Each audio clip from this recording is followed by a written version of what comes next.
Do you want to hear from a global channel chief leading the transformation of a legacy channel program into a force in the cybersecurity space?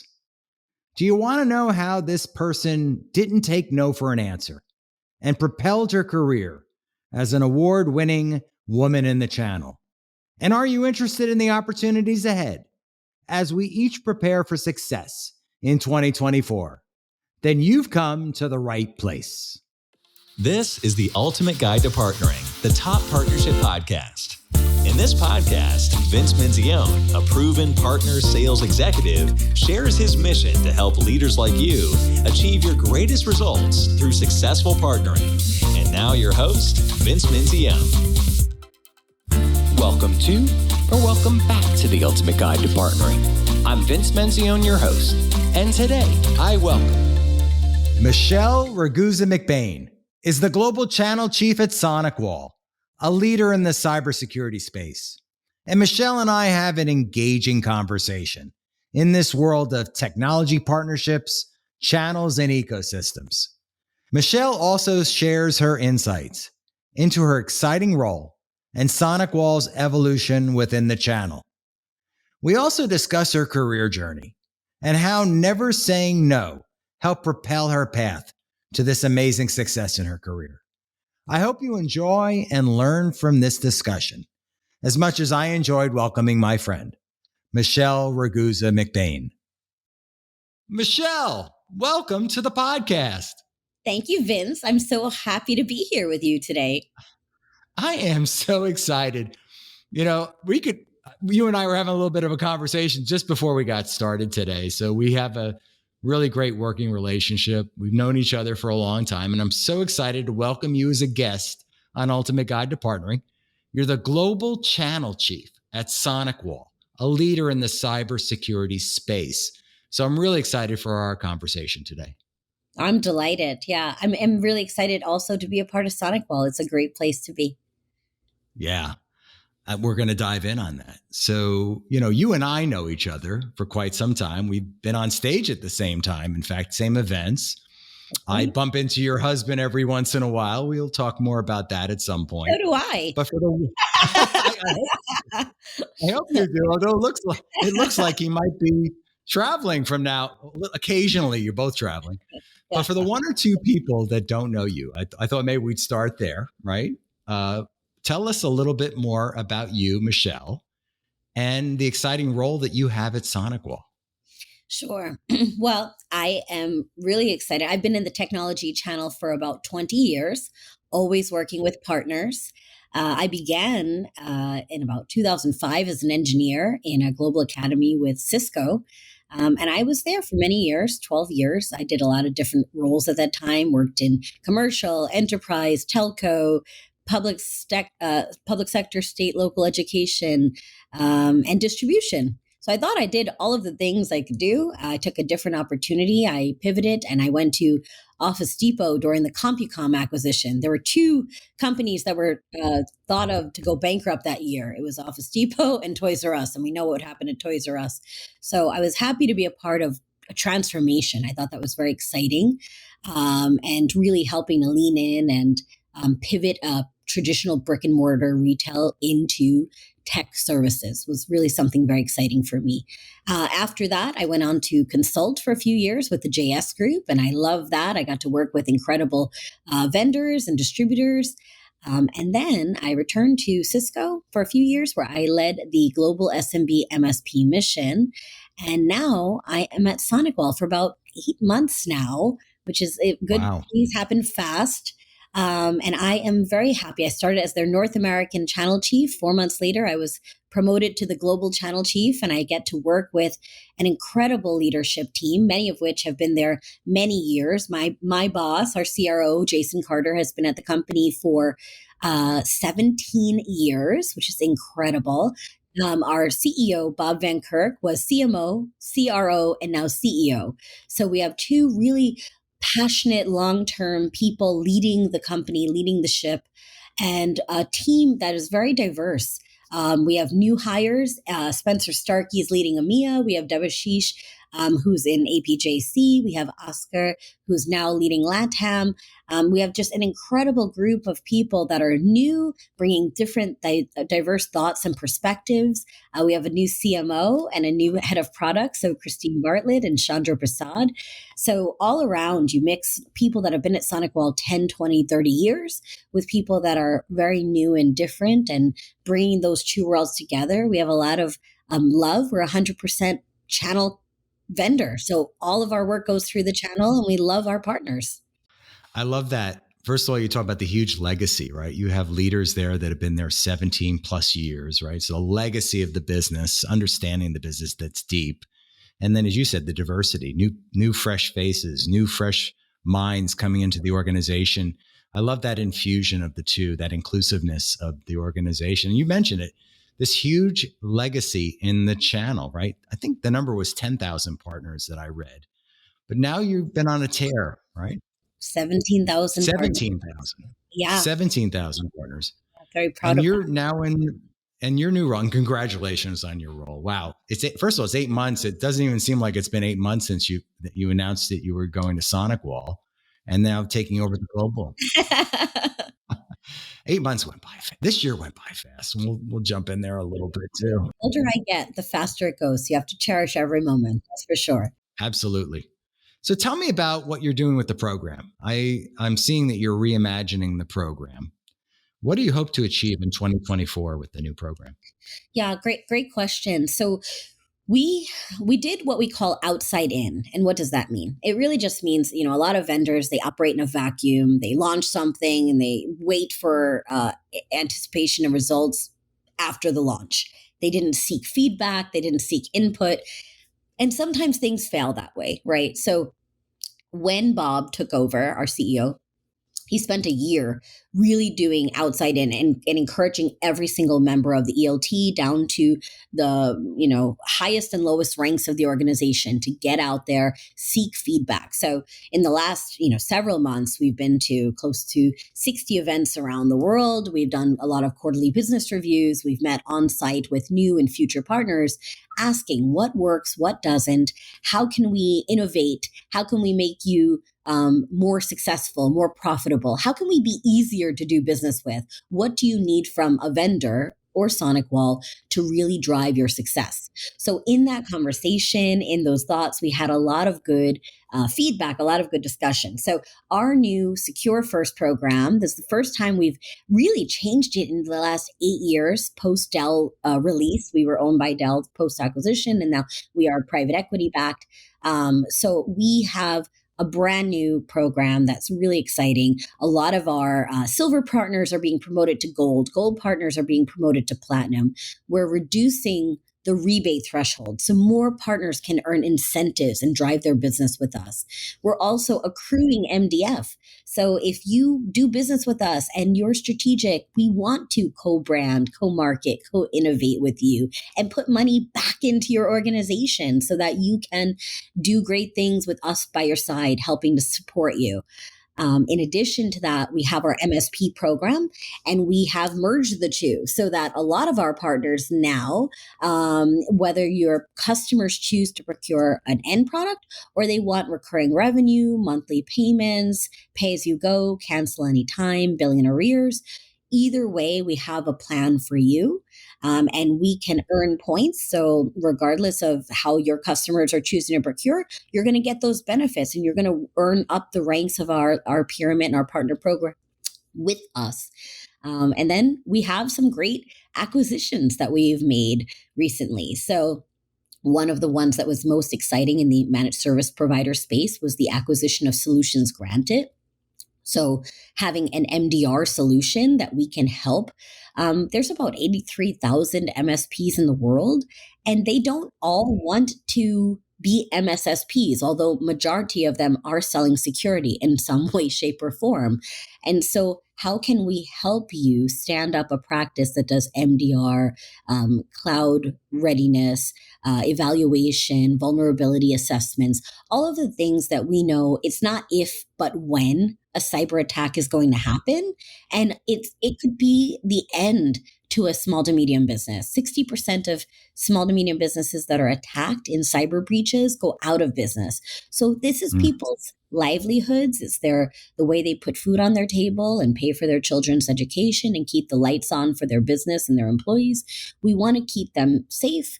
We want to keep our partners safe. And so we're really looking to continue to invest in that, acquisitions around SASE and Zero Trust, and really exciting portfolio that is going to really lean into making this a new dawn for SonicWall and for our partners. I love the energy of what you're doing. First of all, the listening tour is so important to listen to your partners. I wish more organizations did more of that. Right. And then it seems like you've tailored the program to or stratify the program in such a way that you're solving for each individual group of partners, each constituency group. Is that what I'm hearing? Yes. And really, instead of dividing it, we're really trying to bring it more together, because a lot of times if you say, how much of your portfolio, like you see a lot of companies are going towards a subscription consumption recurring revenue model. A lot of vendors, Cisco, HPE, Dell, Lenovo, many, many vendors are now looking at recurring revenue. So a lot of MSPs, well, a lot of traditional VARs, 73% of them say they want to be MSP.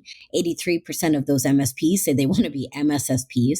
So we're living in a transformation. And post-COVID, every company is a technology company now. Yes. So every vertical needs help, right? Even though they want to utilize technology, they want to implement it, they want to design it, they are not all experts in it. So they rely and depend on virtual CIOs and trusted advisors, which are these MSPs that are going to help keep them up and running and safe and protected and give them peace of mind. And so there's a lot of noise and clutter in the space because there's a lot of conflicting priorities. But for me, it's all about the partners. If we know what their needs are and we can help provide them not only the right products and technologies, but the right support, the right enablement, the right ability for them to scale their business, then I think that we'll be mutually successful. And that's very important. Bringing your depth of expertise into the organization, I think, has been invaluable to SonicWall. What are you seeing? Like you've talked a little bit about this, right? The greatest opportunities. What about the threats that we're seeing as we're kicking in now into 2024? Yeah, we do a great, we have over 1 million sensors around the world in 215 countries and territories over 32 years. So we collect a lot of data. And we're using this data, AI, machine learning, predictive analytics to really foresee what is happening in the threat landscape. And we've seen some really interesting things in our recent security threat report, which I'm happy to share if anyone wants, or you can Google it. Oh. But I would highly recommend reading it because it's important to see what's happening. Because if you're aware, you can defend against it. And some of the high level things that I've seen. We had a decline of ransomware. So about a year ago, I think I was on stage right after you and I did my speech. And one of the things I said is every 14 seconds, there was a ransomware attack. It was very telling at that time. Well, we've seen a 41% decline of ransomware. However, there was a rise in April, May, and June. So it couldn't be back. It could be coming resurging and back on an incline. So be aware of that.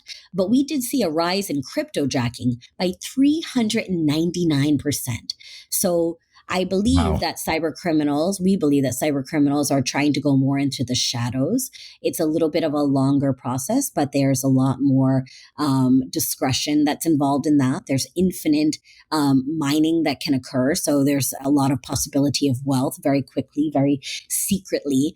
And in addition to that, people were really locking down on cyber criminals. So there's things like you can go on the dark webs and you can buy ransomware as a service. The criminal cyber hackers are getting much more crafty, but they also pry upon the vulnerabilities of those in need. How many people got a link during COVID that said, I'm sorry, your package has been delayed due to COVID. And it was very easy for people at that time to be susceptible to things, right? In addition to that, one of the things that we saw that was very threatening, the war with Russia and Ukraine or Hamas and Israel, like people will take advantage of timely political situations, say, would you like to support a family? Click here to learn more or donate or what have you. And so in these situations, there's a bunch of people that were not technical. that are now technical or forced to be in some way, shape, or form. And you're only as good as your weakest link. So phishing attacks are also on the rise, malware attacks, IoT malware. And then the verticalization, right? Again, state, local education and government are under siege. Like those were the two biggest areas that were hit. And a lot of times, I would say we did a great webinar on E-rate opportunities and how to recession proof your business, because we know we're facing economic headwinds.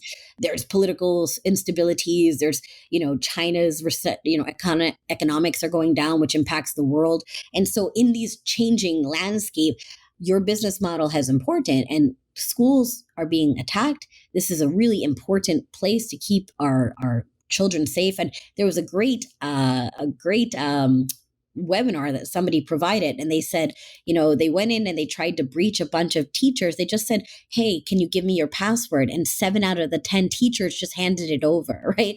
And so this is an example of how we need to really be on guard and protect the vulnerable during these challenging times.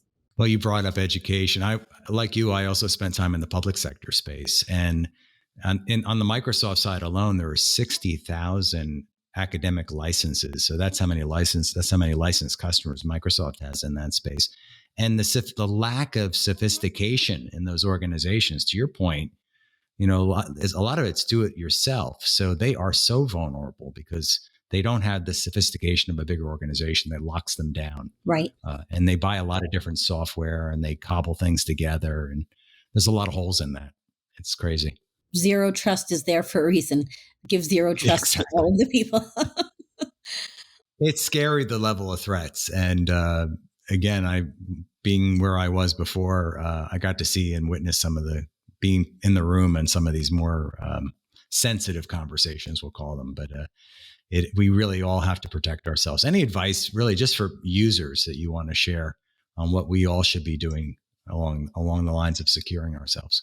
Yeah, I think that the most important thing is to get a vulnerability assessment to see where your risks are. I would also highly recommend, if you haven't already, talking to an expert in the cybersecurity insurance space, because we know that these threats are imminent and you don't want you go to an expert who has superpowers for a lot of things, right? I wouldn't go to somebody who had limited expertise on something that was so important. Like there are nice to haves and there are need to haves. And this is some of the things that are a need to have. So where are some of the gaps? How do you continue to train even your own workforce, regardless of the position, right? We know that our technicians are going to be very technical, but our administrative assistants, our gatekeepers, do they have the understanding? Can they help train those people within the world that exists that you're supporting on those really pivotal things? And then how do you protect yourself? You've been breached. What's your incident response plan? How do you recover? How do you have your disaster backup? If you do get a ransomware attack, do you negotiate with the terrorist, right? There's a lot of pro-con, but you have to go through all of these kind of permutations and combinations of possibilities in order to be protected. So we have a great vulnerability assessment in our Solutions Granted team, but there's others out there as well. And I recommend just talking to somebody so you feel safe and you're prepared. You mentioned backup and recovery, so critical to, dealing with these ransomware attacks, right? The ability to get back up on your feet if you're so chosen to be attacked. But we could go on for a long time here. But, Michelle, this is the ultimate guide to partnering, right? And so we do focus in on the art and science, because it's both an art and science around partnering. So I ask all of my guests this question: what do you see from the best partnerships? You've been around this space for quite some time, even though you're still very young, but 17 years. Yes. What do you see from the best partnerships? What do you see from the best of the best? Yeah, I think this is probably the easiest question for me, because I believe that relationships are still that immortal principle and foundation of people buy from people they like, people they know, and people they trust. And that's sort of that old adage, people buy from people they like. It never really changed. But in order for you to have that relationship, to earn somebody's trust is it takes a lot of time. It's not an instantaneous, we go to a show one time, we tell them what we do, we have a lot of bells and whistles and we leave. It's a lot of conversations and it's a lot of development. It's a lot of understanding. What are their customers like? What's important for them? What verticals are they specialized in? What geography do they specialize in? What help do they need? Do they need more marketing help? Do they need more training and certification help? Do they need more money help? How everybody's different and everybody's at a different age or stage of their development. And for me, the best relationships, and I use the story, I love the story, and I'm going to give a shout out to my friend, Rob Ray, who is now at Pax8. But we joke that Rob has had a beer with every MSP in the world. I'm pretty confident he is true. I don't think it's a false statement. He's a legend in that space. He's a legend. I mean, and I joked with my Canadian husband that I'm not sure which is my favorite Canadian. So, but I will say we were at a bar, at a hotel lobby bar, where I think most of the relationships and conversations happen in the IT channel on a napkin at 2 a.m. And I was talking to a partner and Rob offered him a beer. And I said, oh, at the time Rob was with Datto. And I said, are you a Datto partner? And the partner said, no, but I feel like I should be. Rob's always so nice and kind. And he's been buying me beers for the last 12 years. And he's like, and I said the story to Rob after, and Rob said, it's all about the long game. And I laughed because it's true. It's a relationship that's watered and happens over collective periods of time that allows us to really nurture and grow. Like I would say, the grass is greener where you water it, right? And I think that if you invest in it over time, that it develops and it builds. And I do believe that that's part of the reciprocal nature of listening and learning, because it can't be one-sided. I don't ever want to pitch at customers and partners. I don't ever want to force my products or my vendor on them. I want to make sure that I understand their needs and that I can associate how we can help them. And that's where I think we build the trust. I love that.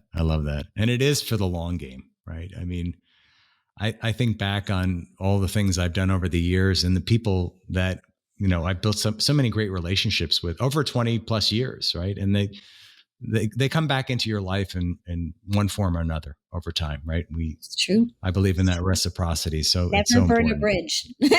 Yes. Never you'll meet that person again. That's my life rule. You never know. So some people are short-sighted, but you'll have to think about the long term. I'm so excited to welcome Athletic Greens as the latest sponsor to Ultimate Guide to Partnering. Friends who know me well know I've made taking a green drink supplement part of my health ritual for over 20 years now, and it has made all the difference to my health and well-being. About 5 years ago, I added Athletic Greens, and now their product AG1 has become my go-to green drink supplement. I take this literally every single day. AG1 is packed with 75 high-quality vitamins, minerals, whole food source superfoods, probiotics, and adaptogens. It literally has replaced every vitamin in my cabinet. I take it at the start of the day and often have a second serving on days when I really need it. If you'd like to give AG1 a try, Athletic Greens is giving away a free 1-year supply of vitamin D and 5 travel packs with every new purchase. Check them out at athleticgreens.com/Vince M. What about partnerships that fail? Like I think about I think about being in the room and cringing type of moments. I'm sure you've had those as well, right? So what would you say to those organizations? Like you're seeing it fall apart, it's crumbling, or it's just not happening. What do you wish you had said to them to course correct? I've been a part of other organizations, different organizations that use, let's say, words but not actions, if you will. So I say I'm listening to you, but you tell me the same thing 5 times and nothing changes. Do you feel that I really listened, that I really understood, that I really wanted to make a difference? So I think it has to be twofold, right? It's not just the listening part of it. That's one aspect of it, but it's the action that happens as a correlation of what you heard. And so that's why we relaunched our new Secure First program. That's why we took two different programs and merged them together. That's why we made the acquisitions that we did, because we heard our partners. That's why we're making the integrations that we're making, and that we're connecting with the RMMs and PSAs and born in the cloud distributors and all the things that are important to our partners to be simple and easy to do business with SonicWall.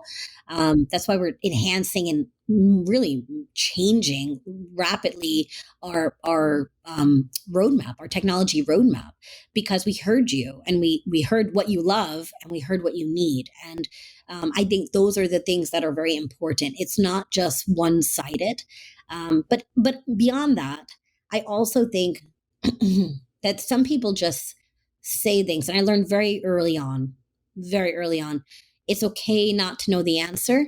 It's okay to not have the answer. I think about the movie, the holiday movie, Santa's in the Room, so I have to note him. But A Miracle on 34th Street, where Macy's did not have the product that they needed, and they sent them to a competitor.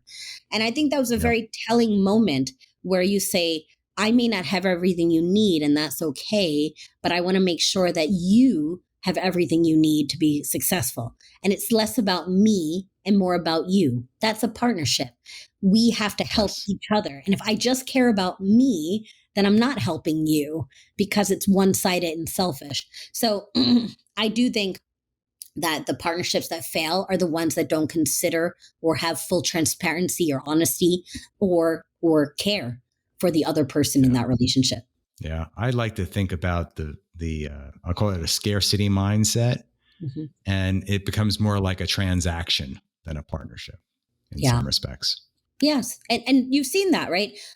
Or they don't have the right support. They don't have the right team supporting them. I could go and tell you how many partners I go and I say, do you know who your channel account manager is? If they can't identify it, if they don't have somebody supporting them, that's a problem, right? And even, there's many different types of models that vendors can have to support partners.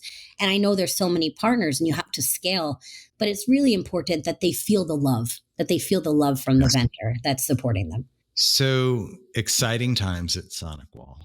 You've got, I feel the excitement in the room here. And so for the partners listening today that want to work with you and your organization, how do they do so? Well, a few things. First, you could just go to sonicwall.com, easy peasy. And we have our Secure First program is there. So if you're not signed up as an MSP, but you're a SonicWall partner, we can do that. We can get you signed up, because you don't want to miss that opportunity. It's a great program. And again, it'll count towards your levels, your tiering. So you're going to earn more back if you're in that program. Nice. In addition to that, if you're not a SonicWall partner, we know it's hard. Right. If you're already vested and you've made a relationship with somebody else to pick up everything you've done and move it over here, that's a process. And we support that. And we want to encourage that, because we know it's a challenge for you and your team. So we're doing what we call tier match +1. What does that mean? Basically, any partner out there, we don't care who you're working with today. We will honor you at the level you are with whatever competitor you're working with today. So you're going to get the exact same discounts +1 with us. And it doesn't matter who you're working with. Of course, you have to show us. You can't just tell us, I'm a platinum partner. Like, you have to kind of show us somehow. But in addition to that, we will grandfather you in. We'll give you all of the help and support you need, the enablement and training you need to get you up and running and hit the ground running. Because it would be futile for us to get you in our program and not help you be successful and transactional as well. So you're going to get a lot of support and grace from our team in order to understand what you need to do. But we want to make sure that you get the right discounts that you need. We're also doing new customer deal reg. So if you bring us any new customer, this is for new and existing partners, we give you 50% off that deal. We want you to win the opportunity and put SonicWall in. So 50% off the deal in North America. That might vary globally, but that is our goal. We're going to make sure that we help you win those new opportunities, and we're going to give you the best price points that we can to do so. I love it. And we're going to put links in the show notes so people can find you and find the links to the organization. But I'd love to pivot, Michelle. I'm fascinated with the career journey, as you might know. And I'm also fascinated in helping to share with others how a leader like you got to this incredible spot in your career. You talked a little bit about the journey with us, but I was hoping you can share, was there a pivot point? Was there a spark that got you on this path to this incredible role as the global channel chief for SonicWall? Yeah, I was like, how far back do I go? I've been sharing this story recently, and if it's okay with you, I'll just take a moment and go backwards and then Please. go forwards. Because I think it's really important for anyone listening who thinks, I can't do that, or I won't do that, or I'm not able to do that. And I want everybody listening to know that they have their superpowers and they can do anything they set their mind to. And that with the right Love it. mentorship and champions and support, you can achieve it. I also, as a woman in technology for the past 20 years, am very passionate about getting other women and diverse individuals to participate in a career in tech. We've had a quarter of women leave careers in technology during COVID. So, and a stagnation and a decline of women even entering careers in tech for the last 10 years. So, Yeah. there is a lot of opportunity still left to be had. We all love our careers. We have flexibility. We can go to wonderful locations and meet incredible partners and work with great teams, lucrative careers, all of the great things. And yet we're not able to attract, retain, and promote top talent. And diversity, equity, inclusion is very important to me. So I share this for that story. It's important to me as well, by the way. Thank you. And you're a girl dad also. You have a daughter, right? Yeah. How many daughters do you have? No, I have one daughter, but I'm also passionate about this topic and being a male ally as well. And Very important. I don't want to. Yeah, so I want you to go back to your spot there. Yeah, no, I love that, honestly. And allyship is very important, right? If most positions of power are held by men, it's very important that you have allies and champions that understand and can help support and champion and build a bench to help mentor young women coming early in career or getting to that next level. So it's very, very pivotal. I thank you for saying that.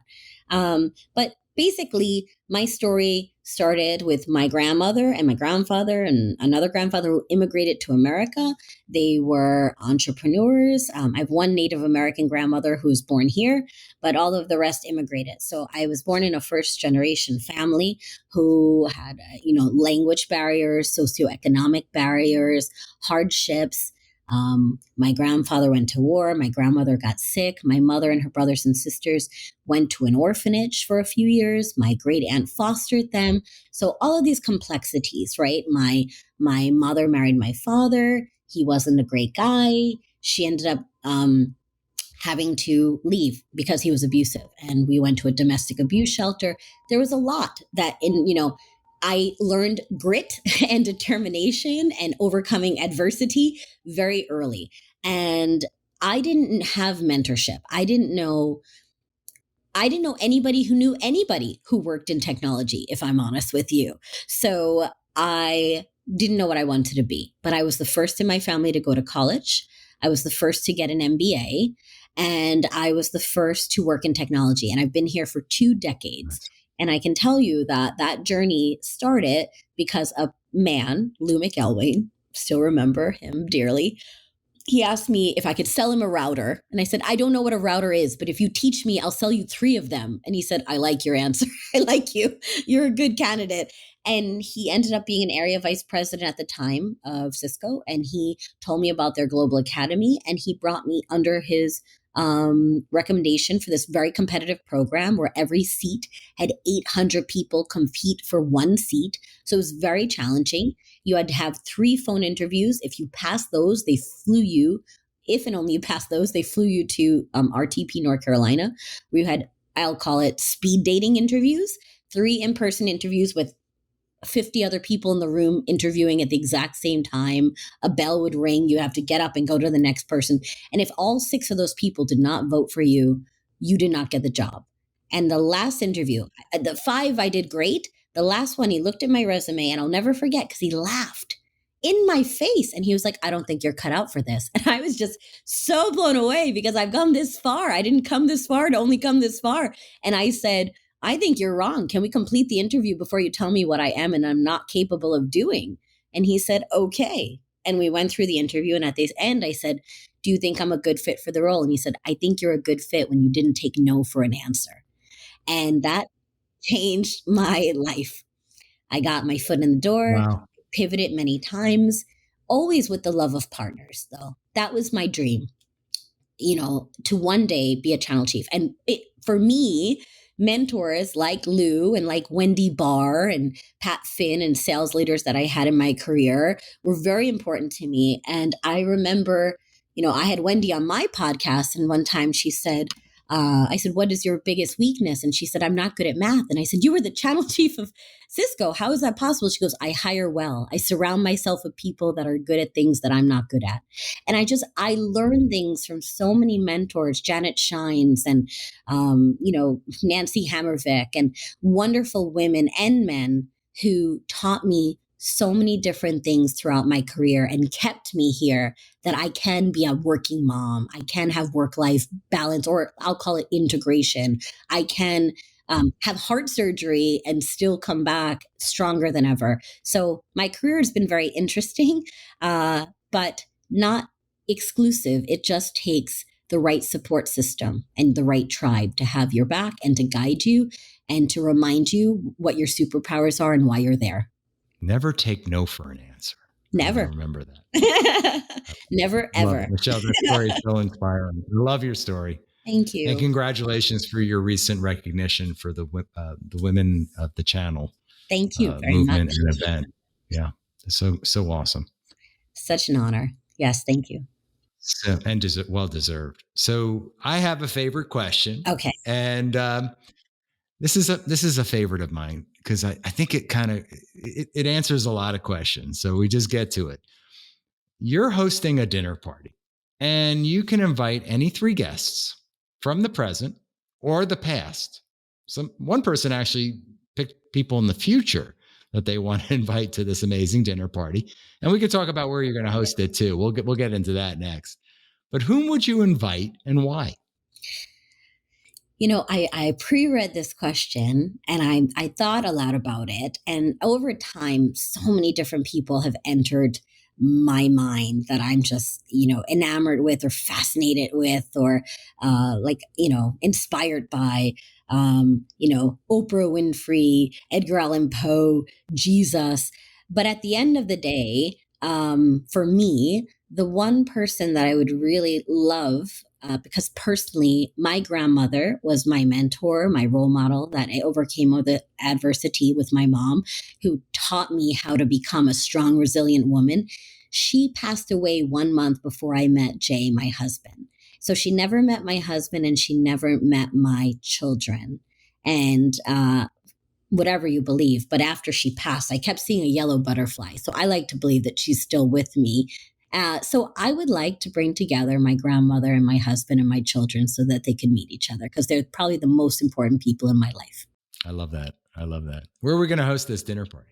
Oh, well, I didn't go that far. Let's see. I love all the food, but my grandmother, she came from Poland. So it'd be great to go to Poland and have some good pierogies and kibasi.